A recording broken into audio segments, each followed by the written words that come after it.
Assembly Democrats easily passed a minimum wage hike on Tuesday, but if the measure ultimately becomes law, either in the final budget or later this year, well, that remains in doubt.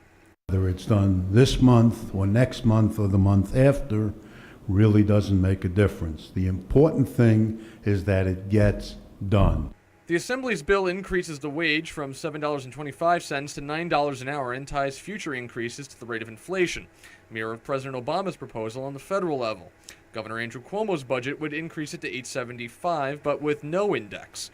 On Tuesday, a top Republican in the Senate seemed resigned to some form of an increase being approved, but said any deal would have to be coupled with tax cuts for businesses. We have to be realistic. We know that something's going to take place, but we also have to give protection to businesses. I mean, I have a lot of friends when I go back home that own diners, they own restaurants.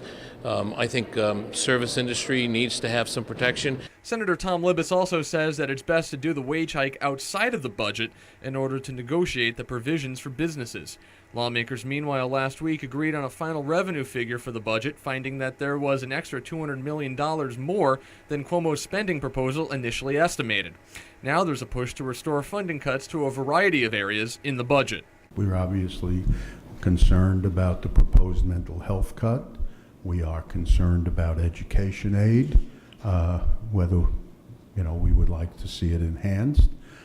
We'd like to see some health care additions as well. Cuomo on Monday insisted that there weren't any major roadblocks to the passage of an on-time budget, at least at this point, even as legislative leaders are skeptical an agreement on locating up to 3 casinos north of New York City can be reached.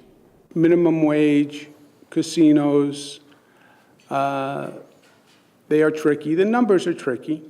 All of these issues are difficult. It's a tough economy. State has a lot of needs. So it's a difficult time to do the budget. But I can't say at this point what's the sticking point. There is no sticking point right now. In Albany, Nick Reisman, YNN.